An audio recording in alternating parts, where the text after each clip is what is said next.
The curious Christmas mystery of Baker Street. The unsettling corollars of Cavendish Square, ****. It was on a bitterly cold evening, mere days before Christmas, that a most extraordinary disturbance first reached our notice, one that did not arrive through Holmes' usual channels of telegrams, frantic callers, or Scotland Yard blunders. Instead, it drifted toward us in fragments of song. Yes, song, if I may call it that, though even now I struggle to decide whether it was a plea, a warning, or something altogether more sinister. London lay buried beneath a pale fog that clung to the lamps like an unwashed veil. I had returned to Baker Street with parcels under my arm, gifts for Mrs. Hudson, my wife Mary, and a small tin of Holmes' favored tobacco. As I reached our familiar doorstep, a strangely discordant tune echoed faintly from the direction of Cavendish Square. Group of Christmas carollers stood beneath a flickering lamp, their cloaks fluttering in the icy wind. But something about them struck me as profoundly out of place. They sang with rigid posture, their faces hidden deep within their hoods, and their voices rising in a slow, almost mechanical unison.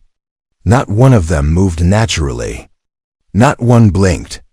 And most disturbingly, between verses, they fell into perfect silence. As though awaiting a signal, Holmes was at the window before I'd even stepped inside. "Watson," he murmured, his eyes sharp as a hawk's. "You have brought with you more than parcels." I followed his gaze back toward the carollers, only to find the street empty. No footprints in the snow. No fading notes of song.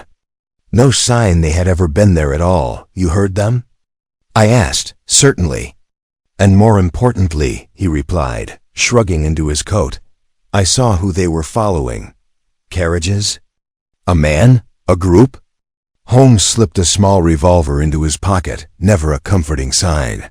"A single gentleman in a silver waistcoat," he said. "And if I am not mistaken, Watson, the very man Scotland Yard believes to be dead these past 3 days." "But that is impossible!" I exclaimed. "Inspector Lestrade told me himself the body was found in a locked room." Holmes smiled faintly. "Then I suppose we must discover whose funeral was so convincingly staged." And with that, he seized his cane and stepped into the mist, his long figure vanishing into the cold London night. I had no choice but to follow, my heart pounding with equal parts dread and anticipation, for I knew, even then, that this was no ordinary case of mistaken identity. This was the beginning of the curious Christmas mystery of Baker Street, a mystery born not from crime alone, but from something far stranger. Holmes moved at such a brisk pace that I was forced to match his stride with unusual effort, the cold air burning at my lungs as we made our way down Baker Street and into the denser fog that rolled from Cavendish Square. The gas lamps shimmered like faint stars drowning in milk, and the snow beneath our boots gave a soft, brittle crunch, an ominous reminder of the strange carollers, who had vanished without trace mere minutes earlier. "You believe the man they followed was not a ghost?" "I presume," I said, trying to maintain the wry tone Holmes expected of me, though my nerves betrayed the slightest quiver. "If he were a ghost," Holmes replied, "I doubt he would have taken the trouble to obscure his footprints." "Footprints?" "I saw none. Precisely why I must examine what you did not." He paused beneath an iron lamppost, knelt, and brushed the snow with gloved fingertips.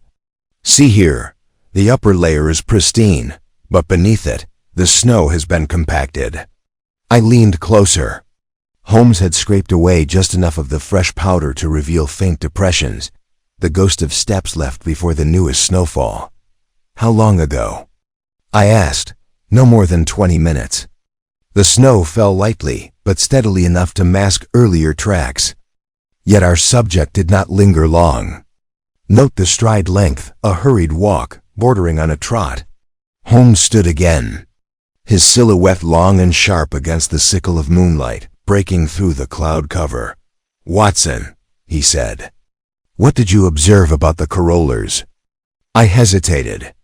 Their faces were concealed, their movements unnatural.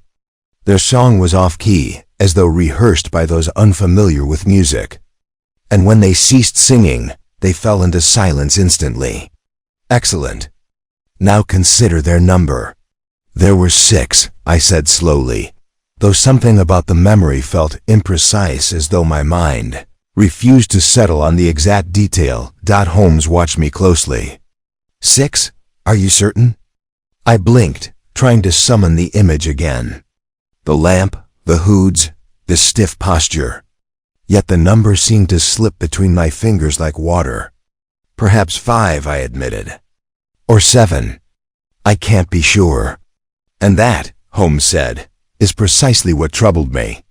You, Watson, are not a man who miscounts so simple a detail. The fault is not yours, but rather in the method by which those corollars presented themselves. He took a few steps forward, scanning the empty square. Their rhythm, their posture too synchronized. One might suspect they practiced it, but no amateur troupe could achieve such exacting stillness. And as you noted, their voices carried an oddly mechanical harmony, lacking the natural variation of breath and tone. You think they were professionals, then? Actors? I ventured. Holmes shook his head. Not actors. Instruments. Instruments? Human instruments, Watson. Trained to mimic, not to perform. Driven more by instruction than by spirit. Though I could not yet decipher his meaning. Holmes' tone left no doubt that he considered the vanishing corollers more than mere performers or street rabble. Holmes, I said, what of the man they followed? The one in the silver waistcoat? If Scotland Yard believes him dead, then surely, Holmes interrupted gently. We must determine why a dead man walks with such secrecy. We continued toward Cavendish Square until Holmes halted once more. A faint smudge marred the snow beside a bench. A thin trail, not of footprints, but of something dragged lightly across the ground. A cane? I suggested. Or a gloved hand, Holmes murmured. Note the spacing. The man stumbled at some point, bracing himself. Perhaps wounded? Perhaps frightened, Holmes corrected. The trail led to the far edge of the square, where a wrought iron gate stood ajar. Holmes touched it lightly. It swayed with a protesting creak. He entered here, Holmes whispered.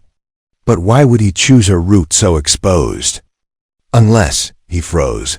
Watson, do you hear that? I strained my ears. At first, I heard only the wind whispering against the shuttered shop windows. But then a faint tapping. Rhythmic, deliberate. 3 taps. Pause. 2 taps. Pause. 3 again. Someone signaling? I ventured. Holmes raised a hand. No, something else. The tapping grew slightly louder, enough to identify its source. A narrow alley that led behind the row of townhouses bordering the square. We approached it cautiously, though Holmes' stride never faltered. At the mouth of the alley. We found the cause. A lantern lay on the ground, its glass cracked. Its handle swinging gently as though it had been dropped moments before. Beside it, half buried in the snow, lay something far more troubling, a gentleman's glove. Embroidered with a silver monogram, Holmes lifted it gingerly. J. Mortimer, he read. Just as I feared. You know this man? Holmes nodded. A financier. Wealthy, discreet, and rumored to have dealings with certain clandestine societies, better left unnamed in respectable company. Lestrade believed him dead, found in a locked room in his Belgravia residence 3 nights ago. Then how? Because, Holmes said, the body they found was not his.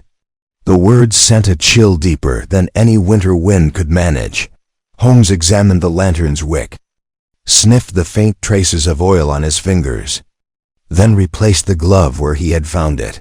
He was here no more than 10 minutes before our arrival. The lantern fell during a struggle or a sudden fright. The trail ends here. He pointed to the snow where the faint cane marks abruptly stopped, which suggests he was forced into a carriage. A kidnapping? A retrieval, Holmes corrected. Mortimer was taken by someone who needed him alive. For what purpose? Holmes did not answer immediately. He stared down the alley, his eyes narrowing as though trying to see an invisible pattern in the fog. "Watson," he said finally, "does it not strike you as strange that a group of silent carollers appeared the very moment Mortimer fled? Sent to chase him?" "To direct him," Holmes said. "Herd him. Like sheepdogs, guiding him to this place." A shiver crept across my spine. It was one thing to encounter criminals with motive and desperation. Another entirely to face forces whose methods felt rehearsed, orchestrated, almost military. Holmes' gaze drifted back toward the empty square. "Our task," he said, "is no longer simply to find a missing man. It is to understand why certain individuals wish to hide him. And to do so, we must learn what secret Mortimer carried that made such theatrics necessary." Before I could ask further, Holmes took off once more, moving with renewed purpose. "To Baker Street," he called over his shoulder. "We must consult Mortimer's file. And Watson, prepare yourself. Tonight's events are but the prelude to something far more elaborate." And as we followed the fading trail back into the fog, I could not help but feel that the strange, discordant carol had been our first step into a mystery woven with threads far darker than any Christmas season should bear. The cab ride back to Baker Street felt unusually long, not because of distance but because of the weight of the puzzle settling between us. Holmes sat opposite me in rigid stillness, his fingertips pressed together beneath his chin, eyes half closed. I knew this posture well. It was the stance he adopted when assembling a dozen seemingly disconnected elements into a coherent pattern. I dared not interrupt, though the questions swirled in my mind like the fog curling around the cab's windows. When we finally reached Baker Street, Holmes sprang from the vehicle with renewed vitality. He bounded up the steps two at a time, pushing open the door before Mrs. Hudson could properly greet us. Inside, the familiar warmth of our sitting room greeted us, the crackling fire, the scent of old books, the cluttered desk where Holmes kept all manner of curiosities. But tonight, the comforting familiarity seemed overshadowed by the implications of the vanished carollers and the reappearance of a man believed dead.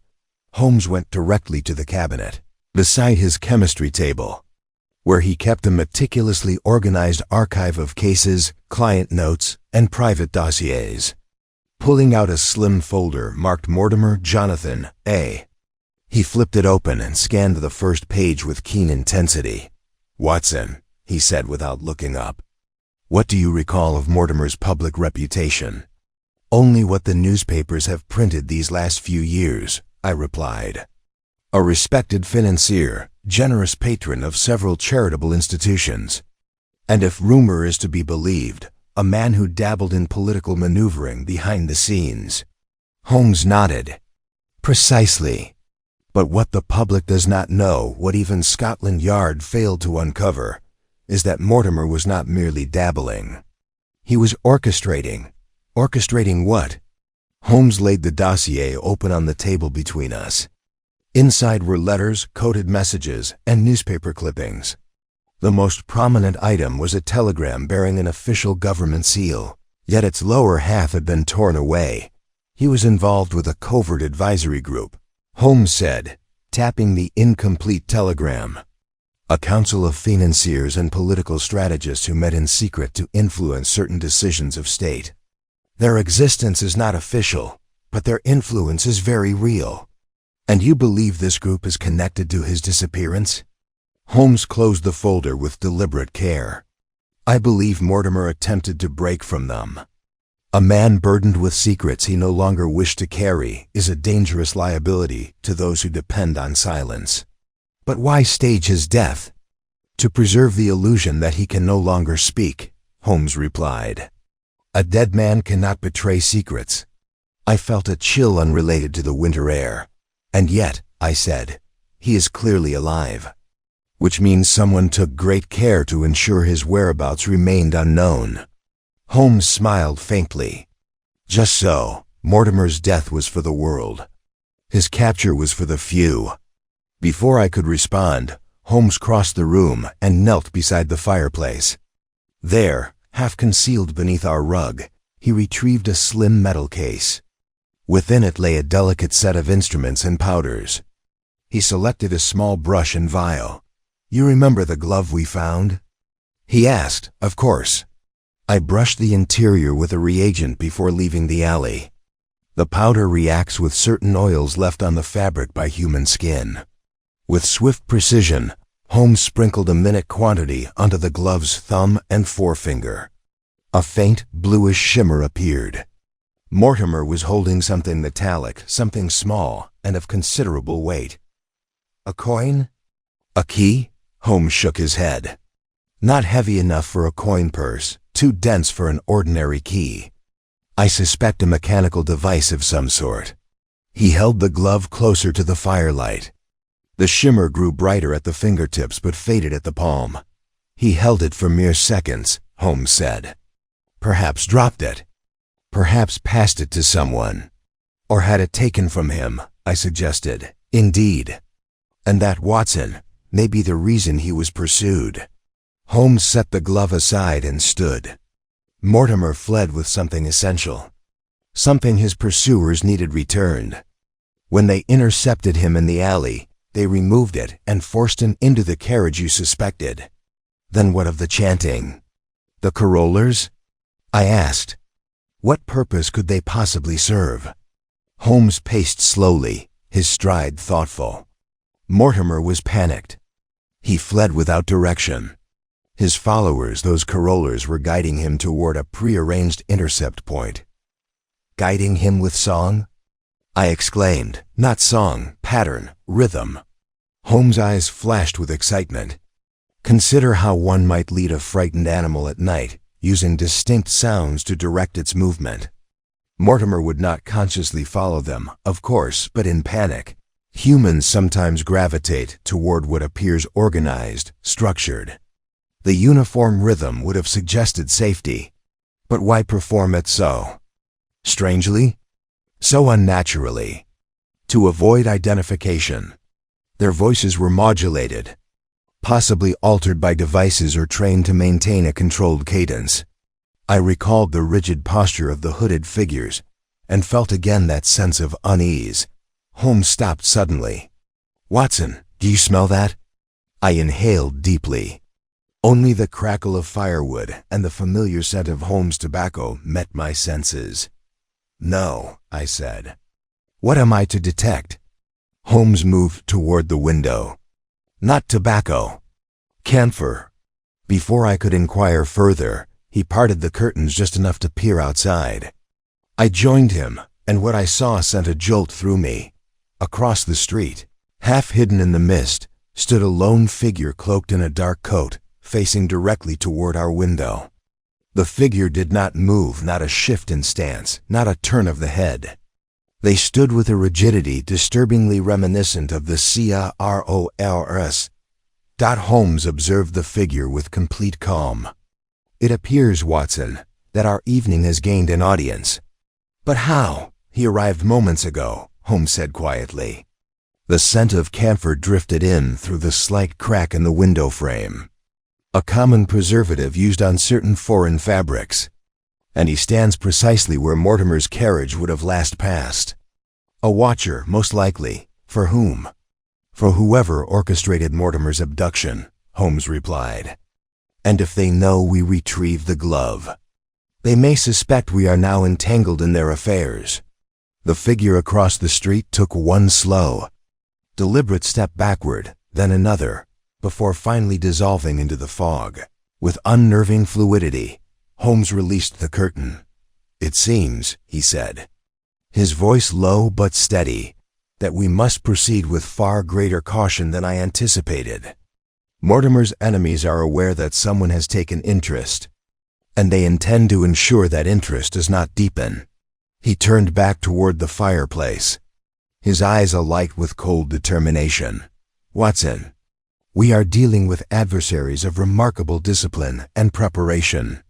And now that they have revealed themselves, however subtly, we must uncover the truth before they act again.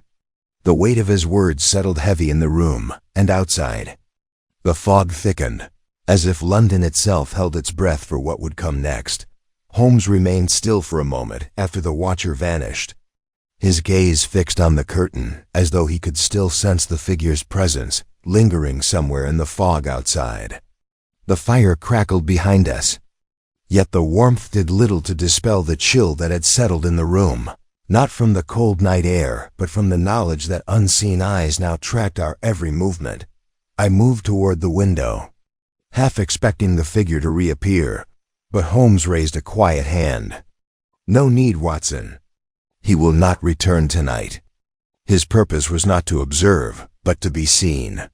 To intimidate us? To warn us, Holmes corrected. Our watchers wish us to know that they are aware of our involvement. A subtle threat designed to discourage further inquiry. "And yet subtlety may have the opposite effect on you," I remarked. Holmes allowed the faintest smile. "Quite so. Their caution tells me only one thing, that Mortimer's secret is of greater value than I first suspected." He began pacing again, though not with the restless agitation of a man at a dead end.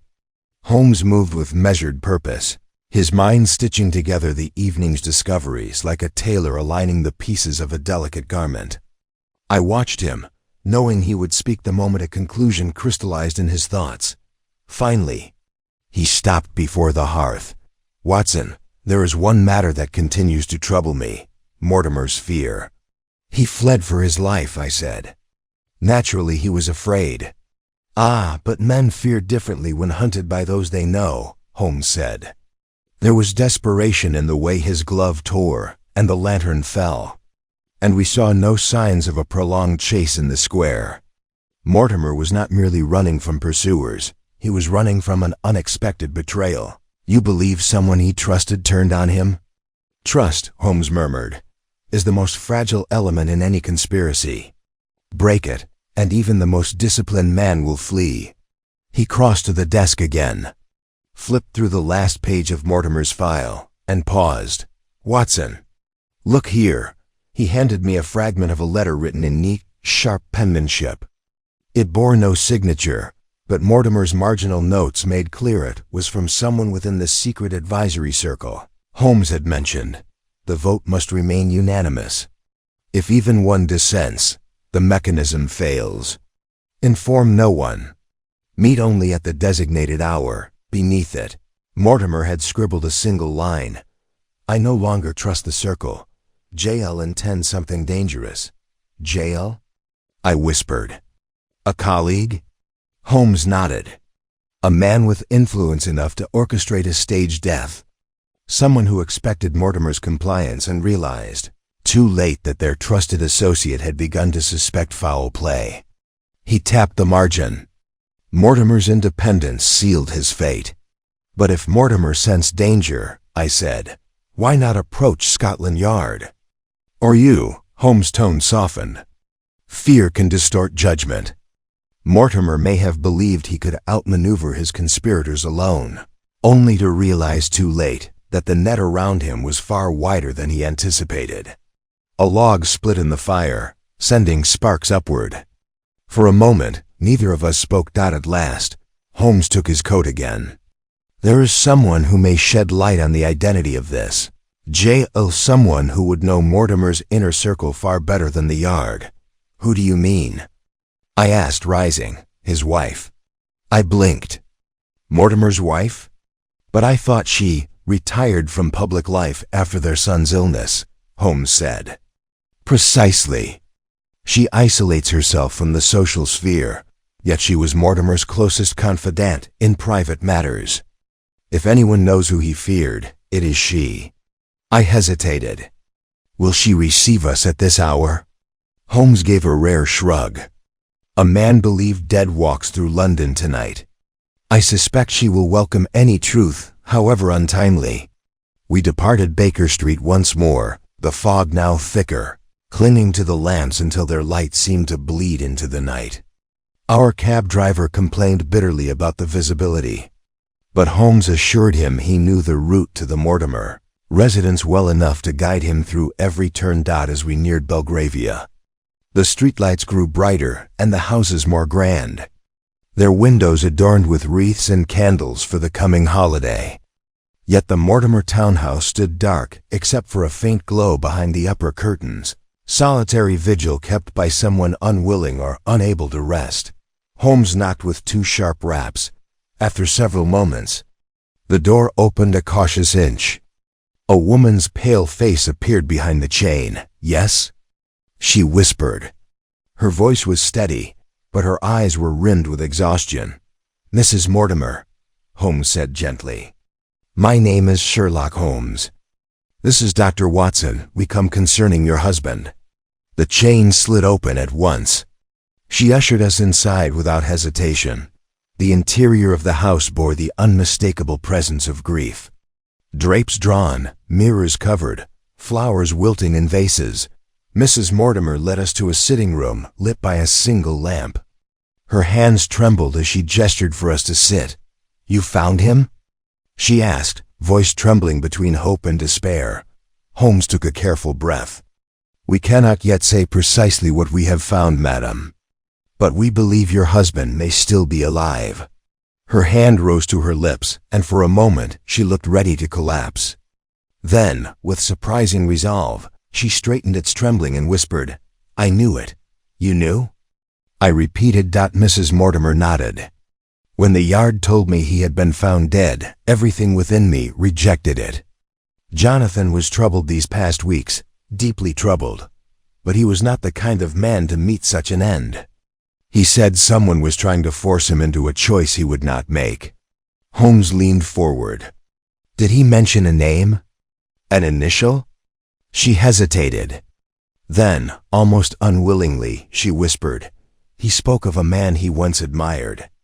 A man whose influence he had come to fear. He called him our Judas in London." Holmes' eyes sharpened. "Oh, yes." She closed her eyes. "Jonathan believed this man meant to use him. He said if he refused, they would ruin him. Or worse." Holmes exchanged with me a look of undeniable significance. "Mrs. Mortimer," he said softly, "your husband carried something when he fled. A device, small, metallic. Do you know what it might have been?" Her breath caught. He kept a silver locket. Not with a picture. Jonathan was not sentimental in that way. Inside was a key. He never told me what it opened, only that it was meant to protect the nation more than himself. Holmes stood abruptly. "Watson," he said, "the device Mortimer held was not merely of personal value.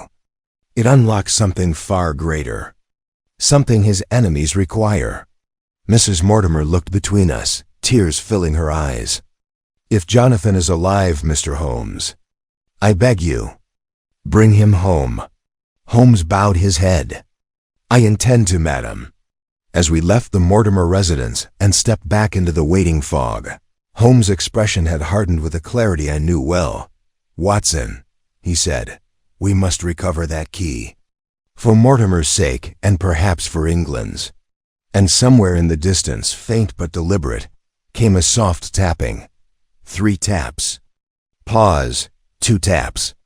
Pause. Holmes turned sharply toward the sound. "They know we're here," he murmured. "And they move faster than I anticipated."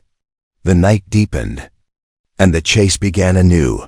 The tapping echoed faintly through the quiet Belgravia Street, so soft that it might have been mistaken for the shifting of a window shutter or the settling of frost on iron railings. But Holmes froze at once, his head tilting slightly as he measured the rhythm with the precision of a metronome. I saw in his posture that familiar sharpening, that change from alertness to calculation, from curiosity to deduction. "It is the same pattern as before," he murmured. "Our watchers are signaling to one another. But why here?" I asked, glancing down the dimly lit roadway. "Mrs. Mortimer's residence is hardly a place they would expect to find us." "On the contrary," Holmes said. "If they know of Mortimer's fear, they must also know who he confided in last. The moment his staged death was discovered to be a fabrication, his wife would have been their next concern. They expected us, Watson. They were waiting." Before I could respond, the tapping ceased. Silence returned heavy, oppressive. Holmes moved toward the direction from which the sound had come, and I followed close behind. We walked cautiously past the Mortimer gate, scanning the shadows for the rigid figure we had seen earlier. Nothing stirred but the drifting fog. Holmes paused beneath a street lamp, whose flame flickered as though disturbed by the faintest draft. He crouched suddenly and brushed his fingers across the damp stones. "Fresh powder," he murmured. "But disturbed recently." I knelt beside him. "Footprints?"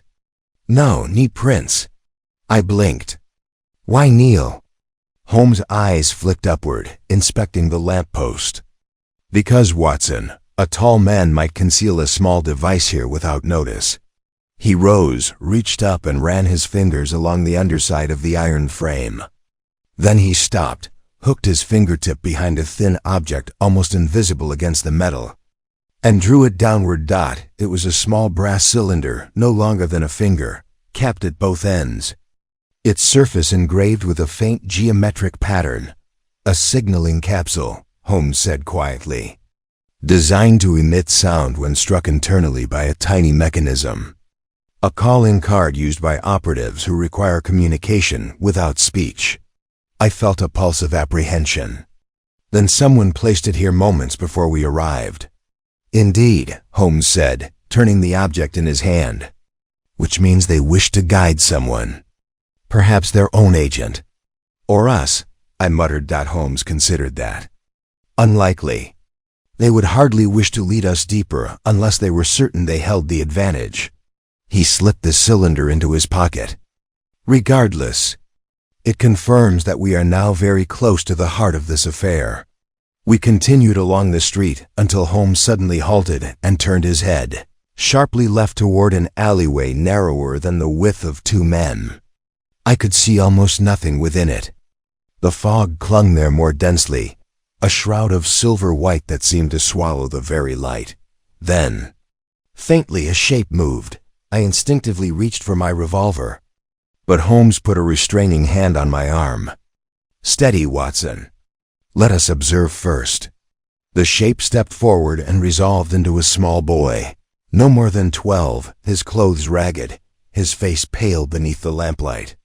He stared at us with wide, fearful eyes. Holmes approached him with unexpected gentleness. "Easy there. Have you been sent to find us?"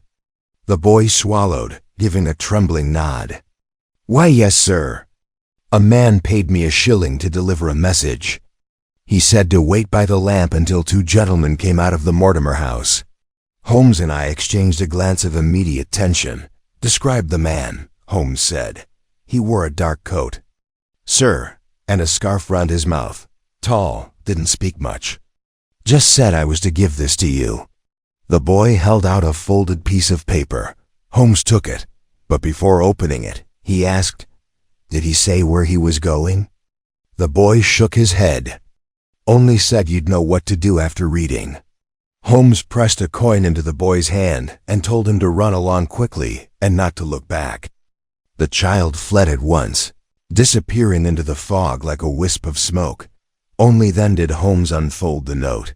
I watched his eyes move across the lines, and in that moment I recognized a rare thing, a flicker of surprise. Brief, contained, but unmistakable. "What does it say?" I asked. Holmes lifted the note for me to see. "Holmes, you seek answers too loudly. If you wish the truth, come alone to the old mill on Blackfriars Road at dawn. Bring the glove. Leave your companion behind, J.L." I felt a surge of anger. "You cannot go alone. It is obviously a trap." "Of course it is a trap," Holmes said calmly. "The question is not whether—" He tapped the margin. "Mortimer's independence sealed his fate." "But if Mortimer sensed danger," I said, "why not approach Scotland Yard?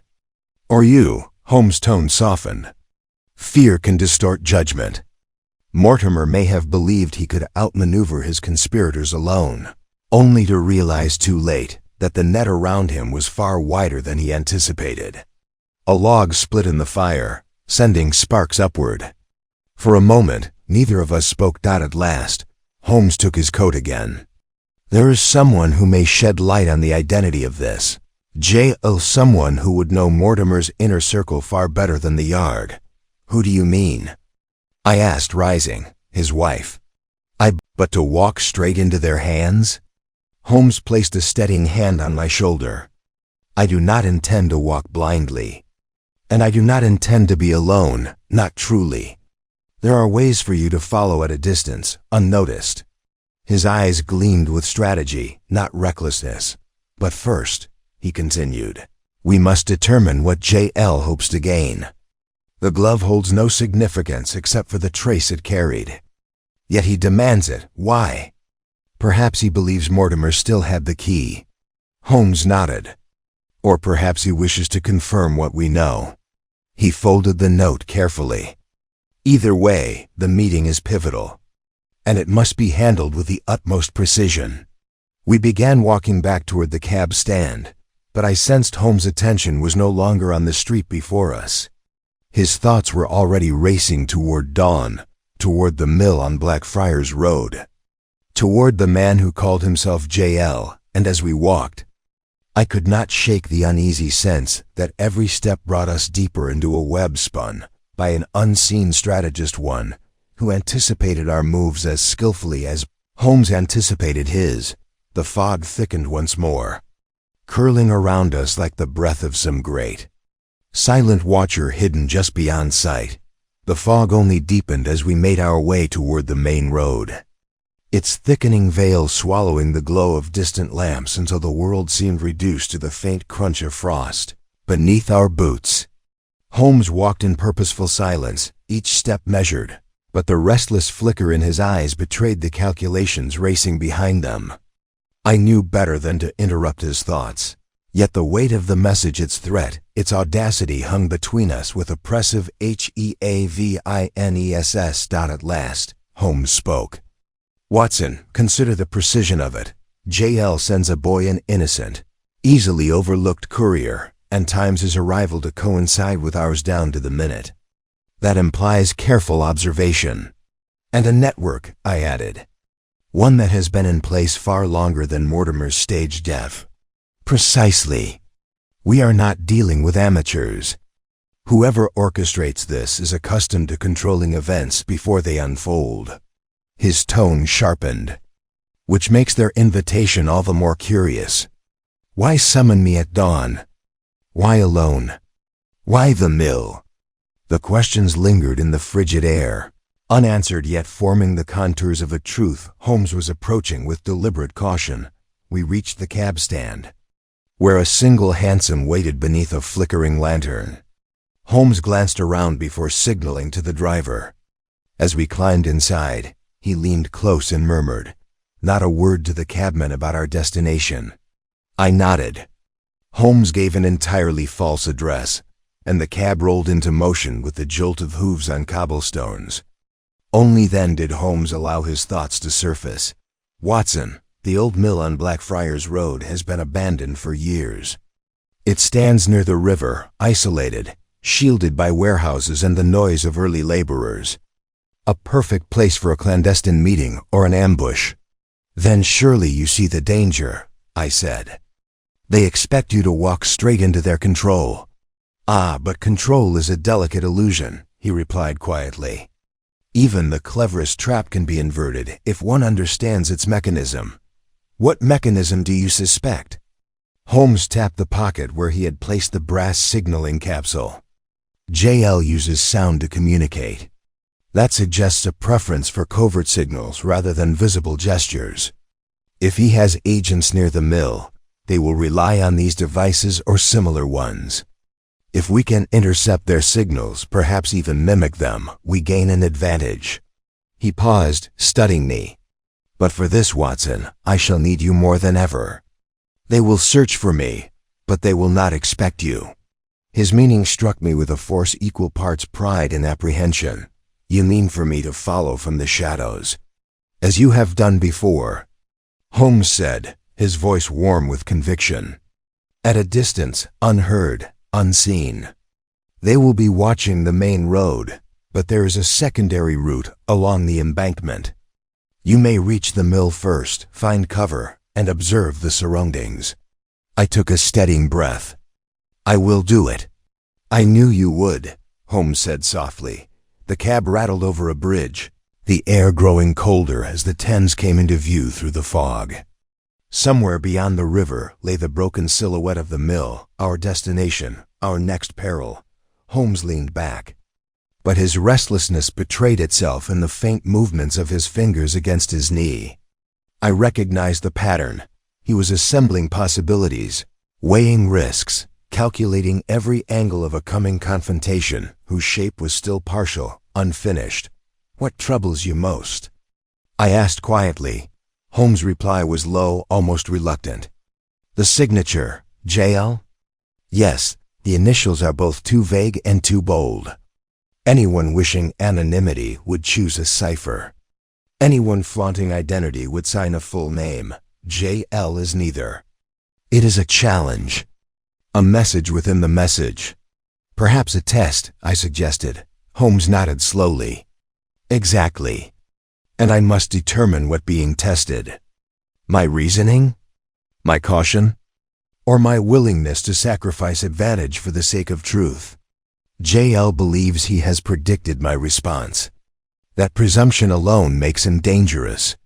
The cab turned into Baker Street, and as we stepped out, Mrs. Hudson emerged to greet us, her breath clouding in the icy air. A message arrived for you, Mr. Holmes, she said anxiously. A gentleman dropped it off not 10 minutes ago, didn't give a name. Holmes stiffened immediately. Describe him. He wore a dark hat pulled very low, she replied.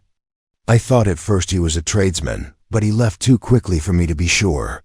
Holmes accepted the envelope from her hand with utmost care. He turned it over, his expression tightening. The sealess simple circle with 2 crossed lines was identical to the etching on the signaling capsule. Without another word, he ascended the stairs. I followed him into our rooms, where he closed the door firmly behind us before breaking the seal. A single sheet lay inside, containing only 5 words. He knows you are coming. No signature. No threat. Just an assertion delivered with chilling certainty. Holmes folded the paper very slowly, his mind already moving with renewed urgency. This, he said, changes the dynamic entirely. But it was JL who summoned you, I said. Surely this is not from JL, Holmes interrupted. This is from someone else. Someone aware of JL's plans but not aligned with him. A second faction? Holmes met my gaze. Or a betrayer within the first. A tremor crept down my spine. Then the meeting at the mill is more treacherous than I anticipated, Holmes finished. We walk into a battlefield of hidden loyalties. The room fell silent, the ticking of the mantel clock suddenly loud, sharp, insistent. The morning's confrontation was no longer a simple meeting with an enemy. It had become the crossing point of multiple unseen forces converging on one moment. One place. Holmes straightened, his eyes burning with focus. Watson, we proceed exactly as planned, but with every sense sharpened. Dawn will not wait for us, and neither will our adversaries. And in the cold hush of Baker Street, with the world outside wrapped in winter fog, we realized that the true game had only just begun. Holmes remained standing for several seconds after his declaration, motionless except for the faint tightening at the corners of his eyes. I could tell he was sifting through every implication of the anonymous warning, matching it against the carefully staged summons from JL, and watching the contradictions sharpen into something dangerous. The fire crackled faintly behind us, casting restless shadows across the room that matched the unease growing within me. He finally stepped away and began pacing, each stride punctuated by the soft rustle of his dressing gown. 2 messages, he murmured, arriving within minutes of one another. One inviting, one warning. Opposite intentions, yet both aware of my movements. Watson, this indicates not merely observation, it indicates close proximity. I frowned. You mean someone followed us? No, he said, and there was a strange gravity to the word. Not followed, anticipated. Someone knew where we would be before we knew. A chill far colder than the December air shuddered through me. The idea of an unseen mind predicting Holmes' movements so precisely was unsettling. To say the least, Holmes did not allow time for dread to take root. With sudden resolve, he crossed the room and retrieved his coat. I moved to assist him, and he allowed it without comment, an unspoken sign that the situation was weighing on him more than he admitted. "We shall take no further messages at face value," he said. "From this moment onward, we assume that every communication is observed, intercepted, or manipulated." "Even those from Scotland Yard?" "Especially those," Holmes replied dryly. "Lestrade is competent in his fashion, but observation is not his strong suit. If someone seeks to direct this investigation from the shadows, they will use the most predictable avenues." He placed the warning note and the capsule side by side on the table. "These two forces are circling one another. One seeks to draw me in. The other seeks to— what? Protect me? Deter me? Or perhaps merely complicate the stage on which they intend the final act to unfold." I looked at the warning again. What if it was meant only to rattle you? To instill uncertainty? Holmes shook his head. Too subtle, too restrained. A bluff aims for emotion. This note aims for precision. It says only what is necessary, nothing more. He paused, then added quietly, "The writer knows I can tell the difference." A knock at the door startled us both with its abruptness. Mrs. Hudson's voice floated through. "Inspector Lestrade to see you, Mr. Holmes." Holmes' expression shifted into something unreadable. "Fate does not permit idle conversation today," he muttered. Lestrade entered briskly, his mustache bristling with the cold and his coat dusted with frost. "Holmes, we've received word of an incident near Blackfriars Road. A watchman claims he saw two figures lurking near the old mill. Thought they were thieves at first, but when he shouted, they didn't run. They simply vanished into the fog."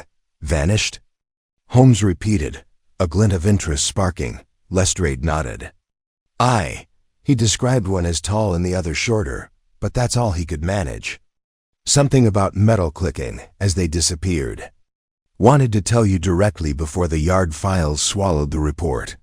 Holmes' eyes flickered immediately to the capsule on the table. "Metal clicking," he mused. "Like the mechanism of a signaling device, perhaps." Lestrade blinked. "A signaling what?" Holmes waved the question away. "Never mind that now. What time did the watchman make his report?" "Just past 11. About the same time your landlady says someone left you a message." Holmes and I exchanged a quick glance. Two figures near the mill. Metal clicking. A warning note delivered at nearly the same moment. It was no coincidence. Holmes studied Lestrade with a look that was almost softened by gratitude. "Your timing is impeccable, Inspector. If you are not already occupied, I suggest you keep a few reliable men nearby this evening. But do not, under any circumstances, approach the mill before dawn." Lestrade stared at him. "Holmes, what are you planning?" "A defensive maneuver," Holmes replied. "One that requires silence, patience, and oddly enough your absence." Lestrade groaned. "Every time you say something like that, I end up wishing I'd stayed in bed." Holmes only smiled faintly, then gestured to the door. "I shall send word when the moment is right. Until then, trust me." Lestrade muttered something unflattering under his breath, but he left without further protest. The door shut behind him, leaving the room steeped once more in tense quiet. Holmes turned to me. "You see now, Watson, that events are already unfolding at the mill. Whether those figures were signalers, observers, or rivals, we cannot know yet. But the trap is being prepared, and it would be a grave error to wait until dawn without taking our own precautions." He stepped to the window, drawing back the curtain a fraction. Outside, the fog still clung to Baker Street like a living thing, swirling in restless patterns. "We go earlier than planned. he said softly. "You shall take the embankment route immediately. I will follow 1 hour after. That will give you ample time to survey the mill's perimeter." "Holmes," I said, unable to hold back my concern, "this is becoming increasingly perilous. 2 factions, or 2 messages, or 2 threats, we do not know which is correct. Perhaps none of them are." Holmes turned to me, his expression calm yet resolute. "My dear Watson, danger has never deterred the pursuit of truth. If anything, it clarifies it." He adjusted his collar and straightened his coat. "Remember, remain unseen. Trust your instincts. And if you observe anything, any movement, any sound, you must not reveal yourself." I nodded. "I understand." Holmes gave a single approving nod in return. "Then the game proceeds." He opened the door for me, and I stepped out into the cold corridor.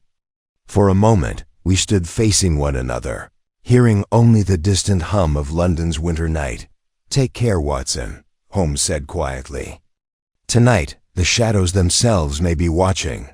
And with that final warning echoing in my ears, I descended the stairs and stepped out into the fog, setting forth toward the river and the abandoned mill, toward the heart of a mystery, whose edges grew sharper with every step I took. The fog clung to the streets, like a damp shroud, as I made my way toward the Thames, each step echoing faintly against the cobblestones.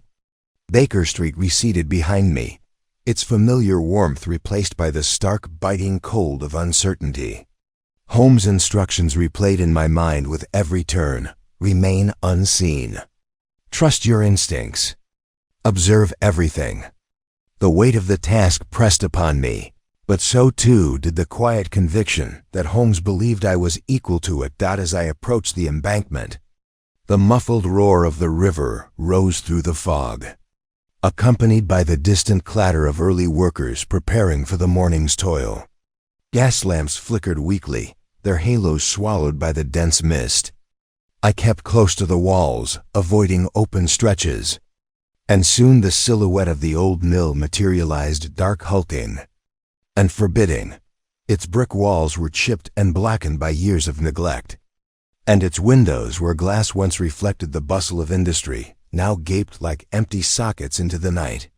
The mill stood alone, separated from the nearest warehouse by a narrow passage choked with debris.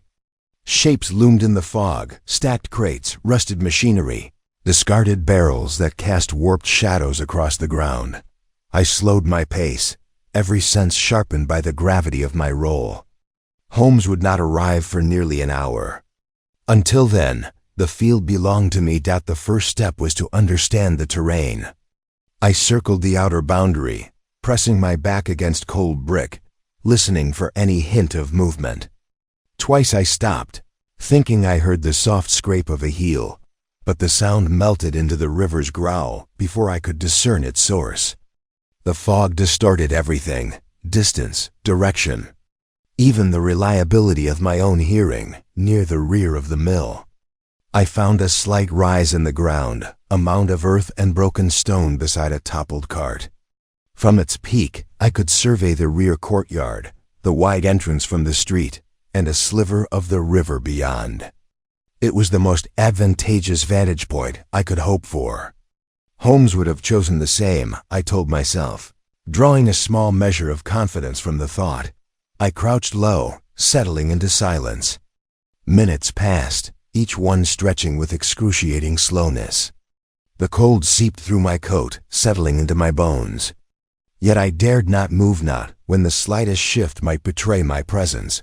Then faintly, I heard it, a soft metallic click. So quiet that I might have dismissed it as some quirk of the settling mill, had Holmes not primed me for it. The sound came again, sharper this time, from the direction of the passage between the mill and the next warehouse. My breath caught. I strained my eyes toward the sound, but the fog was impenetrable. All I could make out was a faint blur movement, perhaps, or perhaps only my imagination conjuring shapes in the mist. Another click. Then a brief, almost imperceptible shimmer of reflected light, a signal. Someone was indeed here, using a device akin to the capsule Holmes had shown me. Whether they were ally or adversary, I could not tell. I held my breath, forcing myself to stillness. A shadow separated itself from the darkness, then another. Two figures matching the watchman's description slipped silently along the side of the mill. They moved with practiced caution, keeping close to the wall. Not thieves, not vagrants. Their movements were too deliberate. They paused near a broken window frame.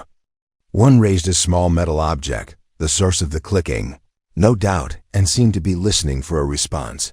None came. After a tense moment, the taller figure gestured to the other. They exchanged brief whispers I couldn't make out, then vanished back into the fog, leaving only the lingering memory of their presence. My heart hammered in my chest. Whoever they were not idle observers. They were searching for something or someone. Likely Holmes. I reminded myself of his warning. Do not reveal yourself. I remained, frozen until the echo of their steps disappeared entirely. Only then did I dare exhale. More time passed, though I could not say how much. The fog obscured the moon and stars, leaving me without reference. I checked my watch by feel alone.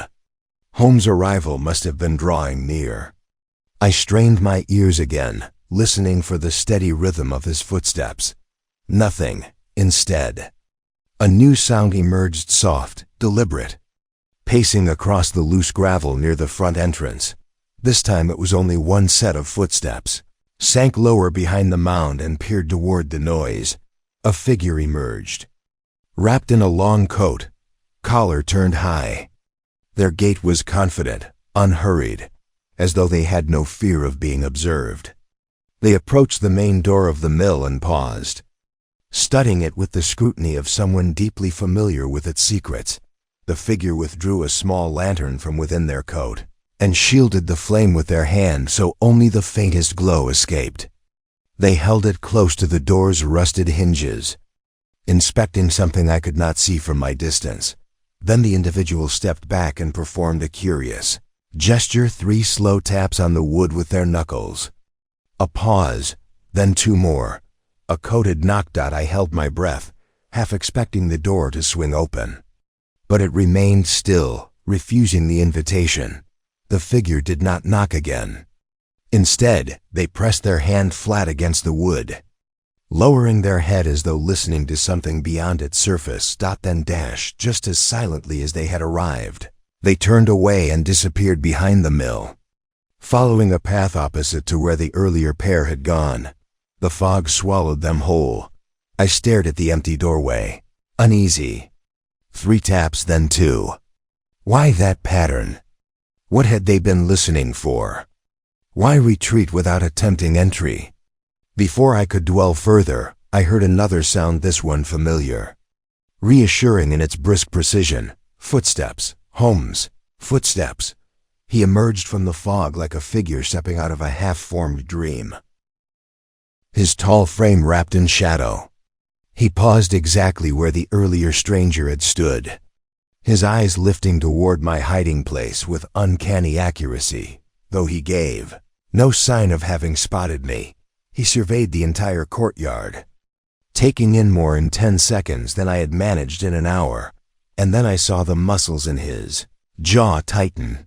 He had noticed something. Holmes approached the mill door, crouching beside the frame.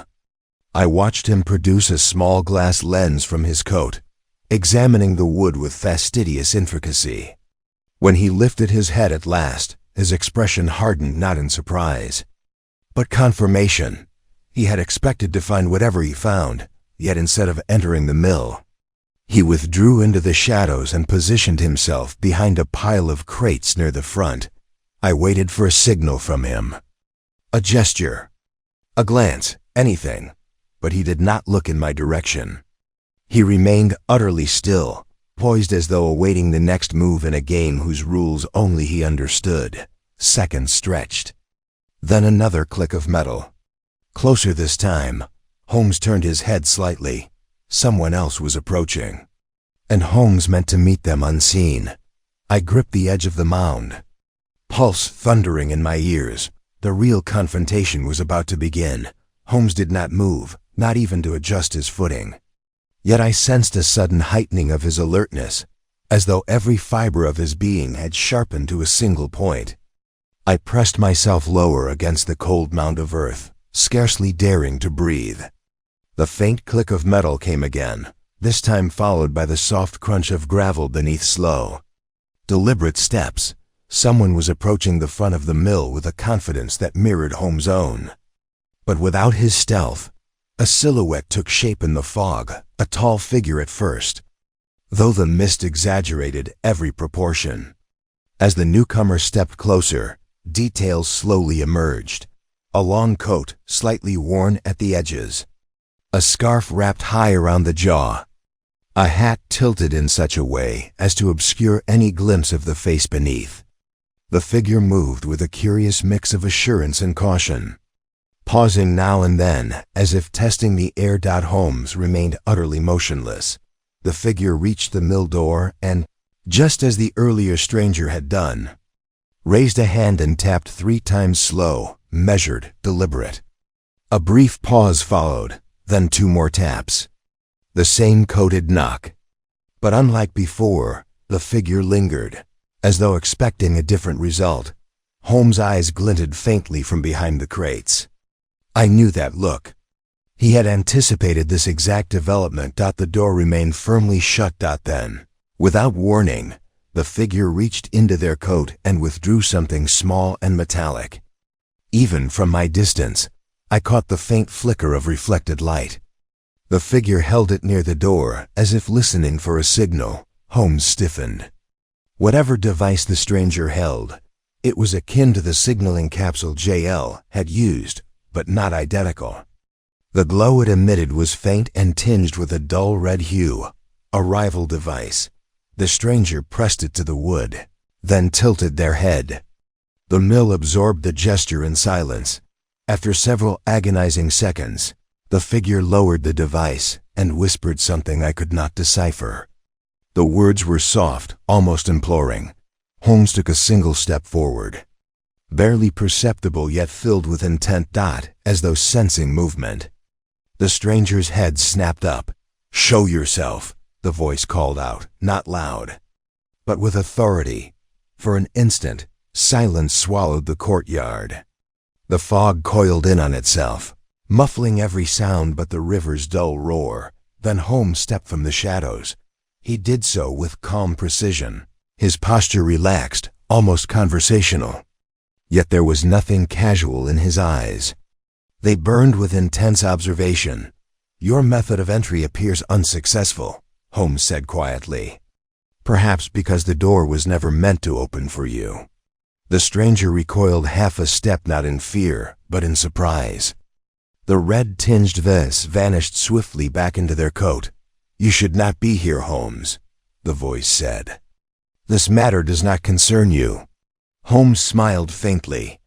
"On the contrary, you and your associates have made it your business to ensure that it does." The figure hesitated. Their stance shifted subtly, tension radiating from them in the way their shoulders tightened and their boots angled for retreat. "I gave no message," the figure said. "No summons. You were never meant to come at dawn." "I know," Holmes replied softly, "which is precisely why I am here." The fog seemed to thicken around them, as if the night were holding its breath. I stayed hidden, but every muscle in my body was taut with anticipation. Holmes took another step, closing the distance just slightly. "There are 2 factions at work tonight. One draws me in. The other warns me away. And you," he gestured lightly toward the figure, "stand somewhere between them." The stranger's silence was telling. Holmes continued, voice low but unwavering. "You attempted entry moments ago. Your urgency is evident. Therefore, you are not allied with JL, or you would not need to knock." The figure stiffened. Holmes pressed on. "Yet you are familiar with their signals.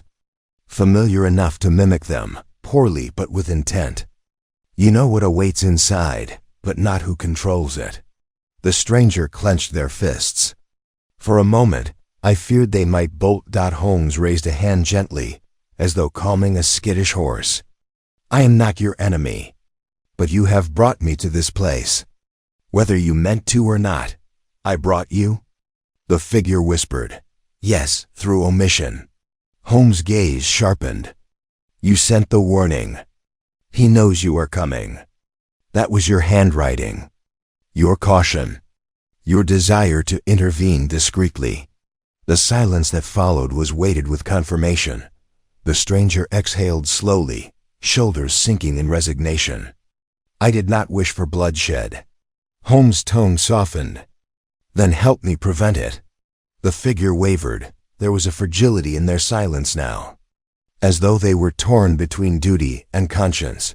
But before they could speak, a sharp click split the air. Not from the stranger, not from Holmes, but from somewhere deeper within the mill. Holmes reacted instantly, stepping back into the shadows and pulling the stranger with him behind the crates. I ducked lower behind my mound, heart pounding so fiercely I feared the sound might give me away. Another click. Then a faint metallic scrape like a bolt sliding open. Holmes and the stranger both turned, their attention toward the mill door. It was moving, not outward, inward. Slowly, silently, as though drawn by invisible hands. A sliver of darkness opened within darkness. A narrow gap between the door and its frame. Holmes' expression hardened, all sympathy evaporating as cold calculation took over. The stranger whispered, voice trembling, he's inside.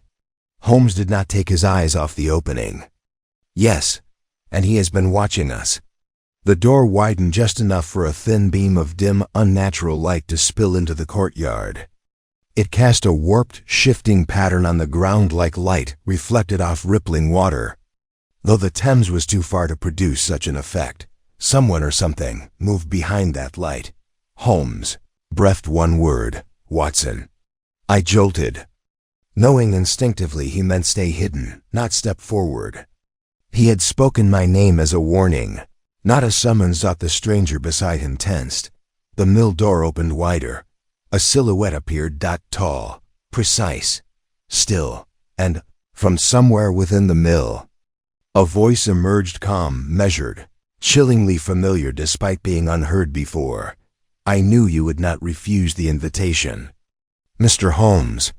Holmes' reply was steady, and I never refuse a worthy adversary. The figure inside stepped forward, and the true confrontation began. The figure stepped fully into the pale, wavering light revealing a tall, slender man whose movements were precise, almost mechanical. His face was partially obscured by a scarf, but the intensity of his eyes shone clearly, even in the dim illumination. He paused at the threshold, surveying both Holmes and myself with a calm, calculating gaze, as though weighing our strengths against his own. Holmes emerged from the shadows with quiet assurance, his coat brushing the cold earth, his eyes locked onto the intruder with unwavering scrutiny. You anticipated my arrival, Holmes said, voice measured, but you underestimated my methods. You see, I have not come unprepared. The stranger's lips twitched in something that might have been a smile, though there was no warmth in it. I expected as much, he said softly. Your reputation precedes you, Mr. Holmes. I also knew you would have an observer with you.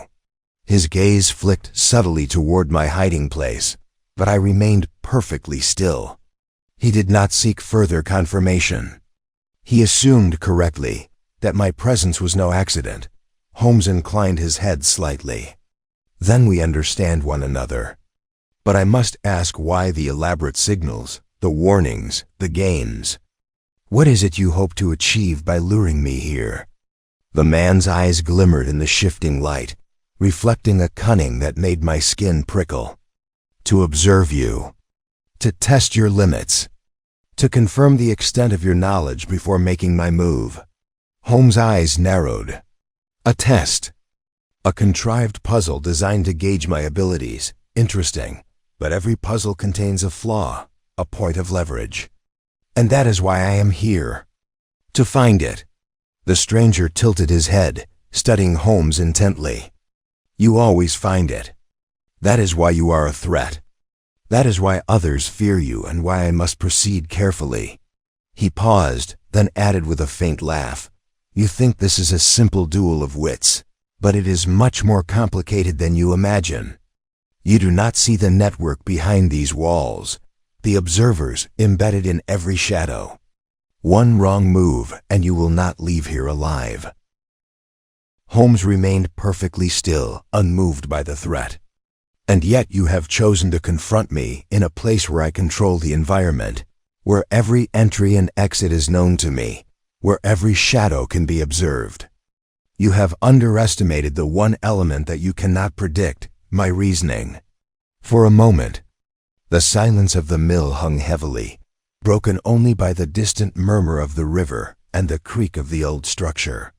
Then, as if on cue, another faint metallic click echoed from the shadows behind the stranger, quickly followed by a rustling that suggested movement. Holmes' expression did not change, but I saw the subtle shift in his stance, the tiniest adjustment in his footing, a signal he had registered a third party. "You are not alone," Holmes said calmly. "I expected as much. Whoever sent the warning note to my quarters has a hand in tonight's proceedings."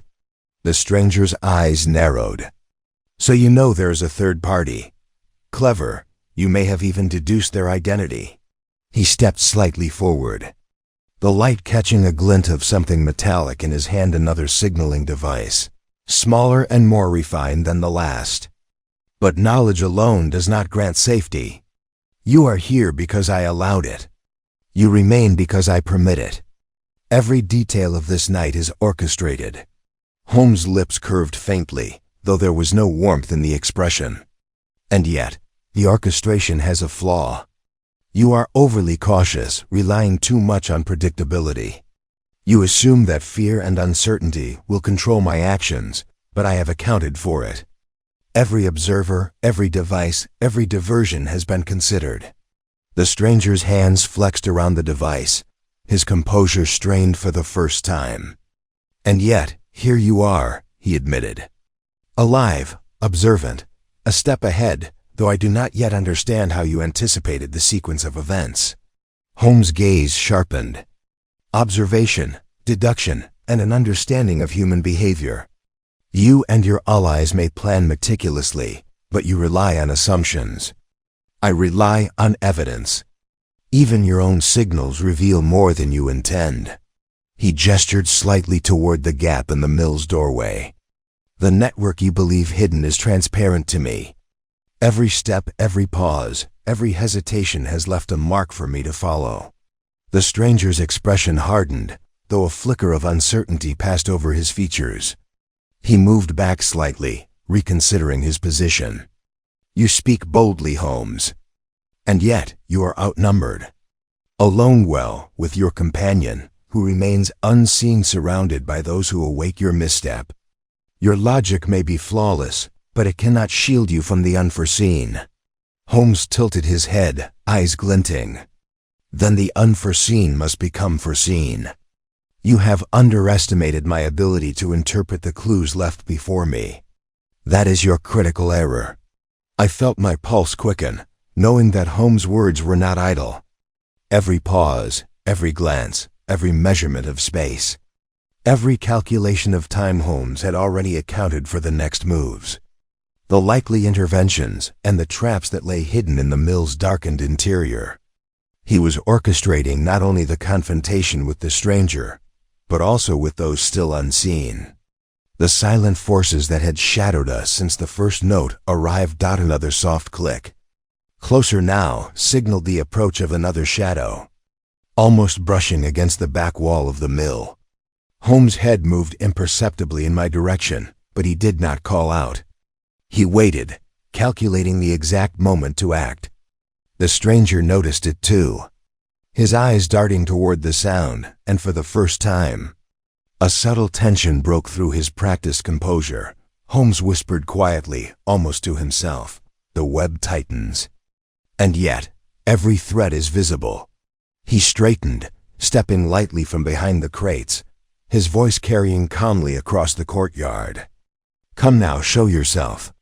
Whoever else is present, there's no need for further concealment. You are already ensnared in the sequence of events that I have anticipated." From within the shadows emerged another figure, smaller, cautious, but precise in movement. Holding a signaling device similar to the stranger's, Holmes' eyes flicked to me, a subtle nod. I understood. We were about to witness the convergence of the two opposing factions, a trap within a trap. And Holmes intended to control it entirely. The tall stranger turned toward this new arrival, surprise flashing briefly across his features, replaced almost immediately by a cold, calculating composure. Holmes observed both men with the patience of a predator circling a cornered prey. "Now," he said softly, "we shall see which of you miscalculates first." The fog seemed to tighten around the mill, curling like smoke over the courtyard. And in that suffocating, suspended moment, it was clear to me that the night had reached its zenith. Every signal, every step, every shadow would be measured, every flaw exploited. And at the center of it all, Holmes stood, calm, poised, ready to unravel the intricate tangle of deception before a single blow was struck. The trap was set. All that remained was the opening move. Holmes stepped forward, his movements deliberate and unhurried, as though the night itself were merely an extension of his reasoning. The two men, tense and watchful, mirrored one another, each waiting for the other to act. The fog hung heavy, yet Holmes' voice cut through it with crystalline precision. "You believe yourselves cautious," he began, "yet your coordination is flawed. You have assumed that fear alone would direct my actions, but you have left telltale traces, clues, that only a mind trained to observe could detect."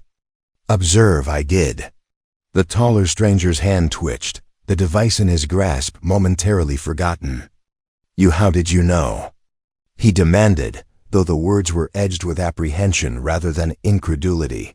Holmes gestured toward the mill door. The sequence of knocks, the spacing of the clicks, the subtle variations in pressure upon the locks, all betray more than mere intent. Each was a message not merely to me, but to your unseen allies. And yet, in each case, there was a hesitation, a misalignment of rhythm that revealed your positions and your hierarchy. The second figure's eyes widened, the realization dawning. Holmes continued, his tone calm but incisive. "You have worked in tandem, yes. But the signals, while clever, were predictable to one who understands the nature of human caution and pride. You underestimated the value of minute deviation, the very factor that allowed me to anticipate the third participant before even entering the mill." Both men exchanged a glance, a mixture of astonishment and reluctant acknowledgement. Holmes' gaze swept across them, sharp as a blade. "You see, the first knocks were intended to draw me to a location you believed isolated. The second, a demonstration of your mastery over the devices. But the slight misalignment, the hesitation between tap and click, betrayed your hierarchy and your positions. That is why I was prepared to receive you here at this threshold, and why I was able to predict precisely the moment each of you would reveal yourselves." The taller man faltered, realizing that the web they had so meticulously spun was already undone. "But how could you have anticipated everything?" he asked, almost breathlessly. Holmes' eyes sparkled with a quiet triumph. "Observation and deduction, combined with knowledge of human nature. We are creatures of patterns, no matter how subtle, and even your meticulous planning cannot escape the scrutiny of methodical reasoning." I stepped forward cautiously, drawn by the unfolding revelation. Holmes' attention flicked to me briefly, a faint nod acknowledging my presence. Then, as if satisfied that his deductions had reached their logical conclusion, he turned back to the two men. "The devices you wield were clever, but redundant. Your signals have betrayed more than they concealed. Your intent was to manipulate, to control the flow of information, yet in doing so, you revealed yourselves. It is quite simple. The hierarchy you maintain, the messages you send, the hesitations inherent in human behavior, all these are signatures as distinct as fingerprints.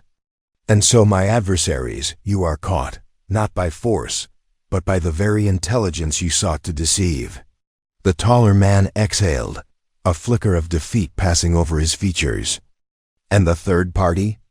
He asked, glancing toward the shadows. Holmes' lips curved faintly. Already accounted for. They will not interfere further, for the true control rests with those who act predictably under pressure. Your colleague, though present, lacked the composure to resist revealing his position. He will be apprehended promptly. Footsteps echoed faintly, and the distant form of a constable appeared, summoned by Holmes' discreet prearrangement.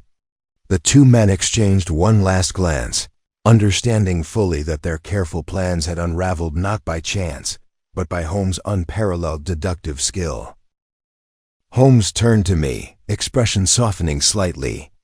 Watson, you see how even the smallest misstep, the tiniest lapse in concentration, can unravel the most intricate design. One must always observe, always account for human nature, and above all, remain vigilant to the subtleties others ignore. I nodded, awe still coursing through me. It is extraordinary, Holmes. The precision, the patience. I could scarcely imagine such control over events. Holmes gave a faint smile, almost dismissive, as though the complexity of the evening's triumph were merely a routine exercise. It is not brilliance alone, Watson. It is method, logic, attention to the seemingly insignificant. Every detail has meaning, every hesitation is a clue. And now our adversaries' intentions are laid bare, as are the consequences of their miscalculations. The constables moved to secure the two men, who offered no resistance, their expressions resigned. Holmes observed silently, noting every detail, the angle of their shoulders, the rigidity of their posture, the subtle exchanges of glances, all confirming the story he had deduced before their capture. As the fog began to thin, the river reflecting a faint hint of dawn, Holmes turned to me.